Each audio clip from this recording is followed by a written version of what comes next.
Bien-aimé Christian, je voulais tout d'abord dire quelque chose dans lequel beaucoup d'entre nous, même moi-même aussi, j'étais dans ce piège-là, j'étais tombé dans ce piège.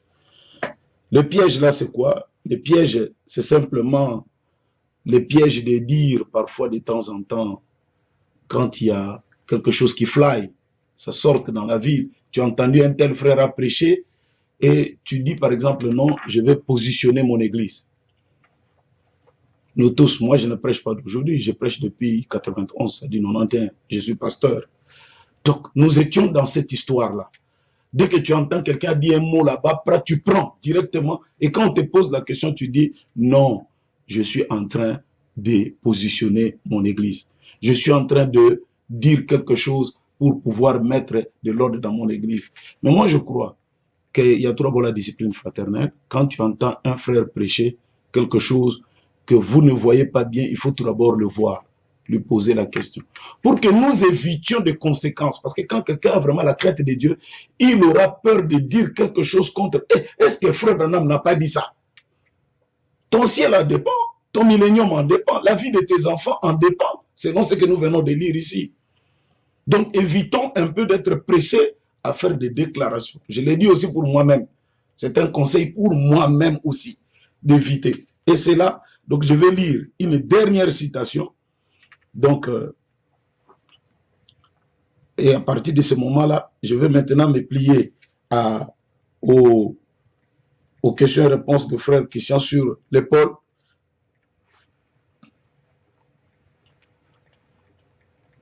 Et en ce moment-là, je crois que nous pourrions y revenir calmement. Et c'est ce que frère Branham nous donne comme conseil dans l'exposé des âges de l'Église. Le 7e âge, l'âge de Sardes, frère Branham dit ceci. Il dit, pourtant, permettez-moi de le lire, c'est un peu long, mais permettez-moi de le lire, parce que pour moi, c'est très important, cette chose ici. Nos attitudes, parfois de venir répondre à un frère du haut de la chair, à un ceci, parfois on dit que je veux positionner, parfois on dit, moi aussi, je le faisais, jusqu'à ce que j'ai lu cette citation ici et j'ai arrêté de ne plus le faire. J'ai arrêté de ne plus le faire parce qu'il y a des conséquences. Écoutez ce que frère Branham dit. Il dit ceci, en bas là, il dit, si jamais une époque s'est caractérisée par les ailes dénominationnelles, frère Christian, je crois que tu entends, il dit, c'est bien cette tragique période. Les paroles de Comenius s'appliquent bien à cette époque. Comenius écrivit, la seule chose nécessaire, il compare le monde à un labyrinthe dont on peut trouver l'issue, dont on peut trouver la sortie en abandonnant ce qui est inutile et en choisissant la seule chose nécessaire. Christ, le grand nombre de docteurs, écoutez très bien cette citation, le grand nombre de docteurs, dit-il, est à l'origine de la foule des sectes pour lesquelles il n'y a bientôt plus assez de noms. On aura bientôt même des Matembele Tabernacle parce qu'on aura tout pris. Nouvelle naissance tabernacle, là-bas tel tabernacle, là-bas tel tabernacle. Bientôt, comme on aura tout épuisé dans le message, on n'aura plus de noms. À cause de qui? Des docteurs, des enseignants derrière la chaîne. La multiplicité des docteurs est devenue la cause de la naissance des églises. Le grand nombre de docteurs dit est à l'origine de la foule des sectes pour lesquelles il n'y a bientôt plus assez de noms. Chaque église se considère comme la vraie, ou tout au moins comme la partie la plus pure, la plus fidèle, et elles se persécutent mutuellement avec une haine implacable. Aucune réconciliation mutuelle n'est à espérer de leur part. À l'hostilité, elles répondent sur une hostilité. Sans réconciliation possible, à partir de la Bible, elles forgent leurs divers credos qui leur servent de fortification et de remparts derrière lesquels elles se retranchent et résistent à toute attaque. Je ne dirais pas que c'est profession de foi, car nous pouvons admettre qu'elles en sont, dans la plupart, sont mauvaises en elles-mêmes.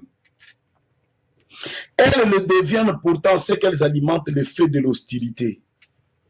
Ce n'est qu'en se débarrassant totalement qu'il serait possible d'atteler à la tâche de guérir les blessures de l'Église. Quelqu'un d'autre appartient à ce labyrinthe de l'Église.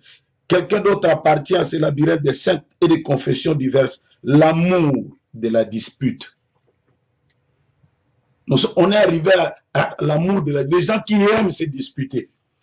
Des gens qui aiment se disputer. Frère Branham dit, il dit que des gens qui aiment se disputer. Il dit, Satan, il dit, oh mon Dieu, il dit, vit-on jamais une dispute entre érudits être conduite à bonne fin? Ça, c'est la question de Frère Branham. Quand elle prêche que l'autre montre à chaque pour démontrer que c'est lui qui a raison, Branham dit, vous finirez tous mal. Moi, je le faisais en mon temps. Mais j'ai compris que non, il faut aller sur l'essentiel, le nécessaire. Il faut parfois fermer les oreilles, tel a dit, tel a dit, tel a dit. Attends. Bon, même s'il y a souci, tu peux aussi voir ton frère. Mais écoute, comment là-bas, est-ce qu'il y a-t-il une chose comme ça, comme ça, comme ça? Peut-être que moi, je peux mal comprendre la citation. Toi, tu peux avoir la bonne compréhension. Tu peux m'aider. Je lis. Quelqu'un d'autre appartient à ce labyrinthe de sectes et de confessions diverses, l'amour de la dispute. Qu'en résulte-t-il? Vit-on jamais une dispute entre érudits être conduite à bonne fin? Jamais. Leur nombre n'a fait que croître. Satan est le plus grand sophiste. Ce n'est pas en argumentant sur le mot qu'on les vaincra. Dans le service divin, on entend davantage les paroles des hommes que la parole de Dieu. Chacun bavarde comme il lui plaît, passer son temps à des savantes dissertations ou s'acharne à détruire le point de vue de l'autre. On ne parle guère de la nouvelle naissance, de la manière par laquelle un homme doit être changé pour être semblable à Christ, afin de devenir participant de la nature divine.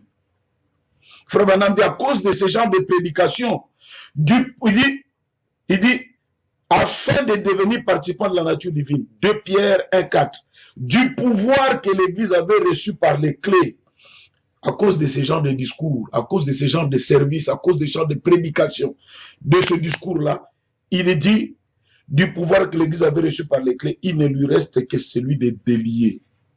Au lieu de lier les démons, nous allons maintenant délier les démons par notre prédication. C'est malheureux. Et quand nous nous jetons devant la face du monde avec ce genre de choses, vous allez voir les commentaires des gens. Des démons sont déliés dans leur vie. Dans leur langue, ils commencent à injurier les prédicateurs, les hommes de Dieu. Et parfois, la personne qui injurie, en âge, c'est un enfant. Ça lui enlève même le respect. Moi, j'ai pris le message en 83. J'ai du respect pour les anciens. Peu importe ce qu'ils disent et tout.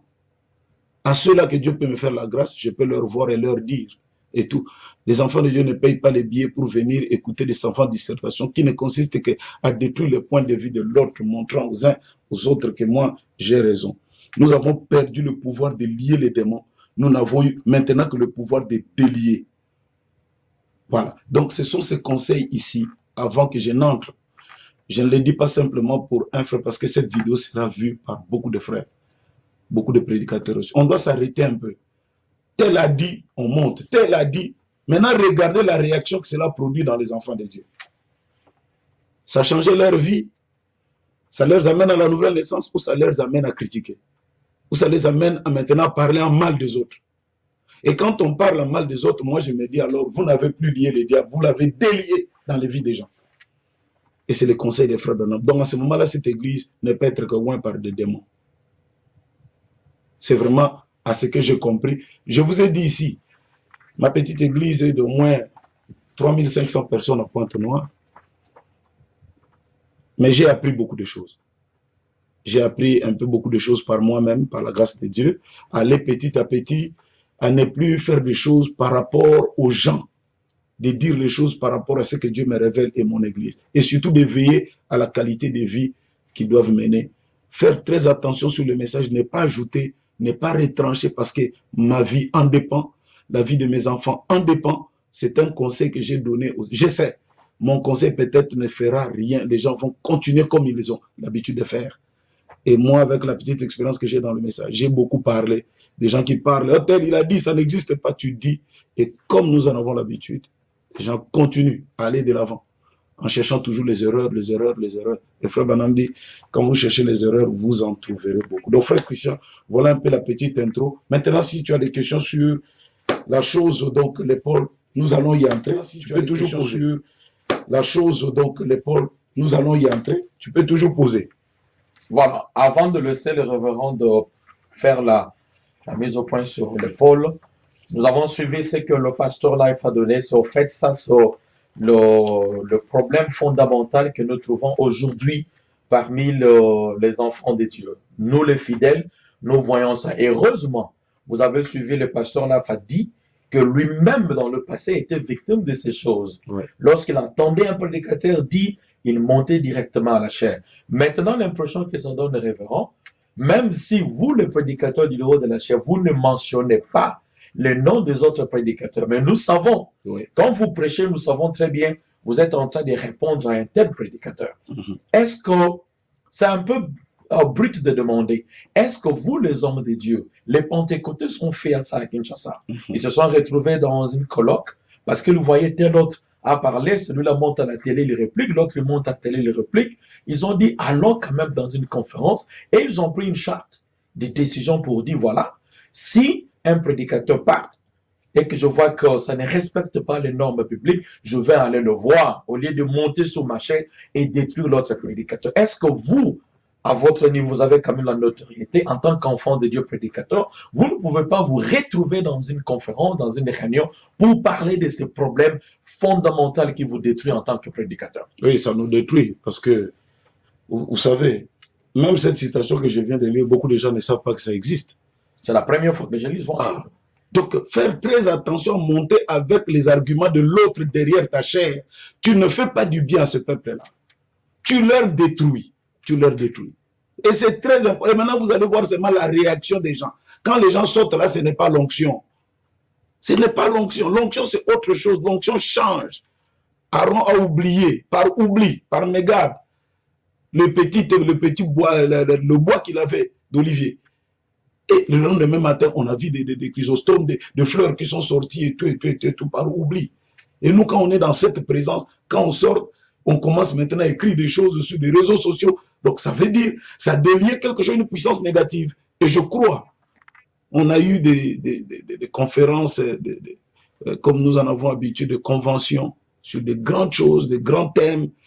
Dieu dans la chair humaine, le Fils de l'homme et tout. Il nous étend de parler un peu de ces petites choses. Vous savez, bien-aimé Christian, quand le grand Boaz devait choisir Ruth pour épouse, il n'a pas été attiré par la manière dont Ruth ramassait de gros tas, de grosses choses. Non. La Bible dit, Ruth ramassait les petites choses que les grands ouvriers avaient oubliées. Il ramassait des petites, et lui il a remarqué, il dit, oh, c'est lui-là qui prend les petites choses là. Appelez-moi cette femme. Cette manière de ramasser un peu spéciale. Et ce sont ces petites choses qui l'aidaient à nourrir Naomi et à la maison. Abraham dit, ce sont les petites choses qui soutiennent les grandes choses. Savoir, bon, tel a prêché, qu'est-ce qu'il a dit? Avoir le courage parfois d'aller voir son frère, au lieu directement, parce que ça a des conséquences. Je l'ai dit parce que moi-même, je l'ai dit, j'y étais. Et j'avais dit à Dieu, plus jamais. Les enfants de Dieu ne payent pas leur billet pour venir, pour entendre enfin qu'ils sortent de là. Avec la tribulation, comme des frères, quand vous ne creusez pas beaucoup, vous aurez la tribulation. Donc ça, ce n'est pas une bonne chose. Malheureusement, comme enfant, est-ce que je peux jouer les tam-tam et que bakolo paye bayoka, babina? Nous avons besoin de cette école qui peut nous aider, cette école qui peut nous donner, retracer toutes ces petites choses ici. Être bien avec les gens. Tu as entendu tel, va le voir. Mais qu'est-ce que tu as dit là? Où est-ce que ça se trouve? Parce qu'aujourd'hui, le livre du maître est aussi entre les mains de l'élève. Donc, je crois que Dieu nous aidera. Moi, je crois ce message ne deviendra jamais une dénomination. Gloire à Dieu pour ça. Et même s'il y a beaucoup de choses comme on l'entend, mais je crois que le Seigneur nous fera grâce d'y aller de l'avant et nous prierons Dieu qui nous donne le temps. Peut-être cette petite vidéo fera aussi du bien à un frère, à un serviteur de Dieu. Voilà.